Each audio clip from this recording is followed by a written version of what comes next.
in order to achieve food security, we need investment in agribusiness in the private sector.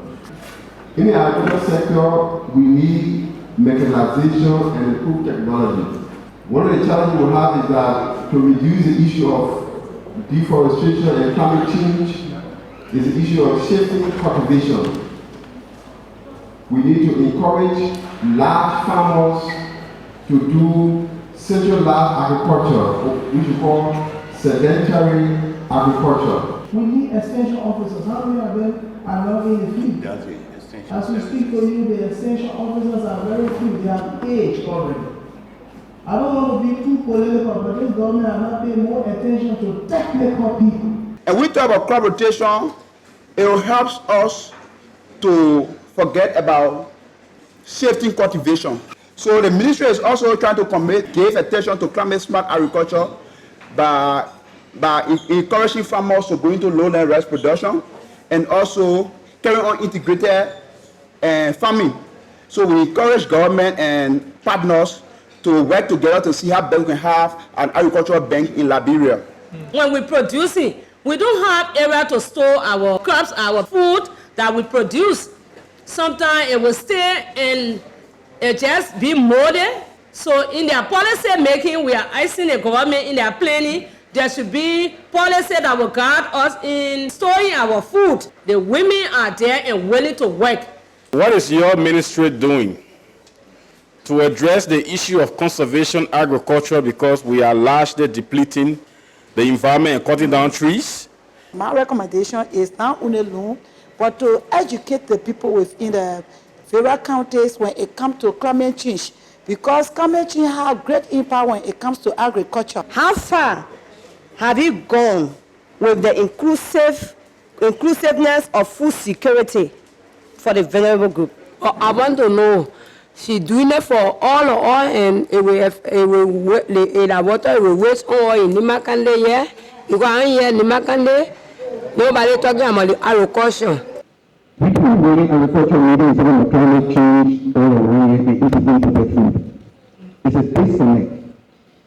Because if we are serious, all agricultural meetings, including UNDP agricultural meetings, we should promote the consumption of local food. Because when you eat local food, you put money in the local people's pockets. When you eat imported food, you put money in foreign people's pockets.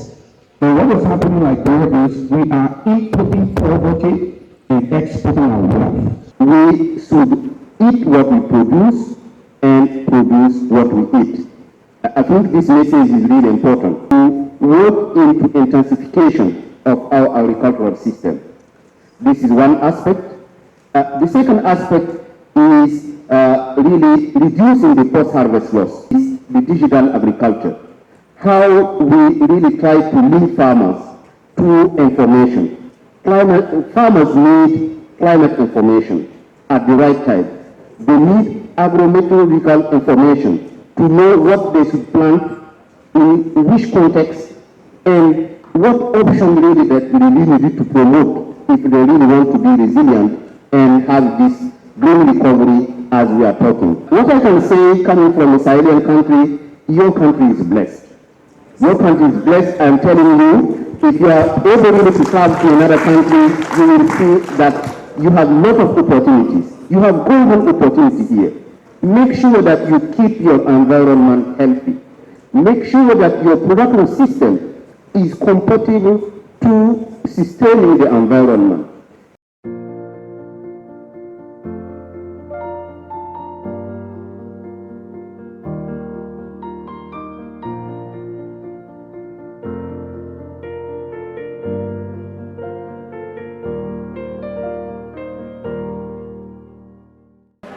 If we are generating 30% of our waste, Monrovia alone waste is around 700 to 800 tons per day. If we take in 30% of that amount, we are more than 150 tons, say almost 200 tons of plastic waste. Out of the 780 tons of waste produced in Monrovia, only 30% is collected and disposed in the landfill. That means 70% of the waste we generate is somewhere out there in the drains, in the beaches, and so on. 14% of which is plastic. Now that's enormous. If you take 14% of 780 tons, you see the amount of plastic we are talking about. From the private sector perspective, we have been thinking of looking at waste not as a problem, but as an opportunity. Because waste, if you add value to waste, it will rather become a resource which, can be used to improve the livelihood of our fellow citizens. It entails a lot of behavioral change. Firstly, when you go to the market and you want to buy your pepper, you as an individual can tell that market woman, don't put my pepper in a plastic bag, put it in a newspaper. All these companies producing this plastic, the PET bottles, the HDPE bottles and so on, they are right here with us. Our call, our recommendation to the EPA is we need to build economies of scale on local initiatives geared towards waste recycling. I was so excited to see the products of our colleague who presented our flower jars from plastic bottles. These kinds of initiatives need to be encouraged. We need to provide incentive to them because plastic waste, plastic pollution is a global problem, but the solution has to start locally from small initiatives that we have. How many of them can buy a single big blue plastic and use that big blue plastic for 1 year? No way. Every day going to market will purchase new plastic. Every day. We say separation of waste. Separate the waste. Take the plastic away from the perishable waste. The plastic is value. People are here and they will transform the plastic to either yard bricks, or they will turn them into fuel. If you drink from a plastic, you are responsible to dispose of that plastic. Our relationship with plastic needs rethinking. If we apply correctly the circular economic benefits of plastic recycling, it will benefit the society because it becomes a force where you can recycle, you get people employed, and then you will get the means of getting the plastic out of the society. And if we can, you will also get the plastic out of the environment as well. Let us begin to start looking at waste or plastic. Yes, it is a challenge, but let's look at it as an opportunity. Now, the government of Liberia needs to promote effort in prioritizing solid waste management. And this is a serious problem. The government needs to increase the allocation of solid waste budget within the national budget so that we can be able to attend to waste separation at the source. Sectoral coordination is lacking. There's no way we can achieve a healthy planet as it relates to that of plastic pollution when we still have the single use for plastics. Those companies have a kind of commitment that they made to the environment in terms of their environmental policy.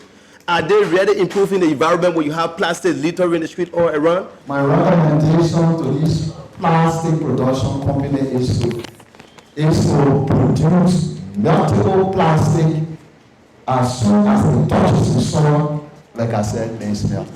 There's a clear policy that we have when it comes to environmental sustainability. The aspect of enforcement is just being looked at from one perspective, and we think from an economic standpoint, enforcement needs to be looked at. We need to enforce on the polluters. Those that are polluting, we need to enforce on them. And then one of the key polluters that we are not looking at are those that are actually importing virgin plastic, especially to produce other plastic products. Those are people that are part of the polluters, but we are not looking at them. We need to tackle this problem through the tax system. Other countries like China and other places, they use the tax system to control plastic. So say, take for instance, you put a price tag and say $40 for a bag of plastic. If I buy that bag of plastic, I take it to the market, I come back, clean it, for reuse. We need to assess our waste value chain, looking at plastic as an issue. We say plastic is a problem, but we have not made any scientific judgment that will inform our decision as a country where to go, right? If I ask here, in Ghana, we're supposed to be one of our most populated cities, How much waste or plastic waste is being generated there? People don't know. What type of plastic waste? So we need to do a comprehensive assessment on our waste value chain.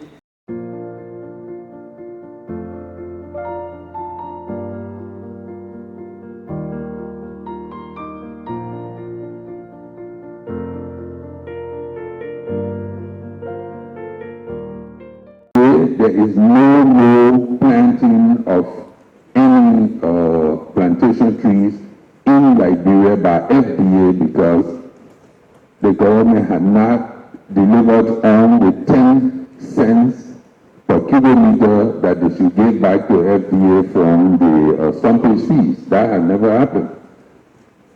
Even the communities have not gotten their benefits as it's supposed to be. We're looking at our forests and percentage to be about 4.5%. But later on, they may say 4.5 to be the annual growth rate of the forest.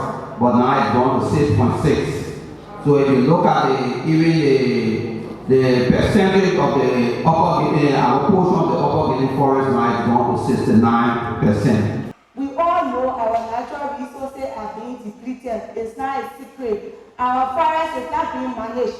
It's not a secret. It's something that all of us in the room know about.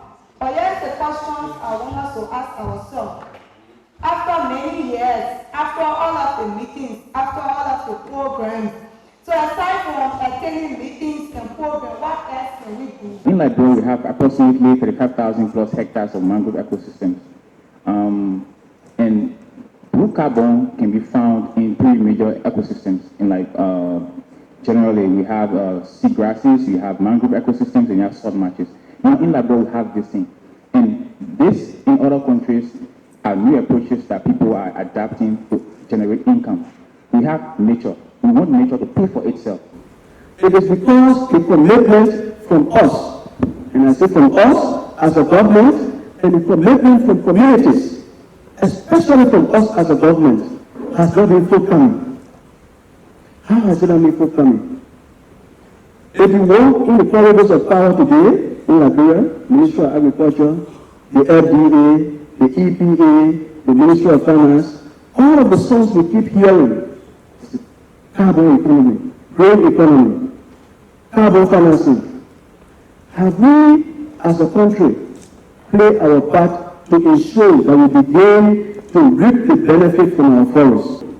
The carbon payment per country or for a country is as a result of your actions that you take as a country to reduce the deforestation, forest degradation, and so it increases your carbon sink. We are in real woman, we have civil war in the forest.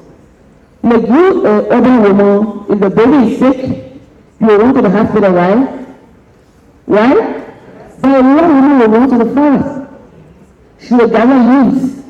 She will burn the leaves. She will minister in the way to kick and get well. So as you see the hospital as a source of health, the rural woman sees the forest as her hospital. As you see the supermarket as a place of feeding the family, the rural woman sees the forest as her supermarket.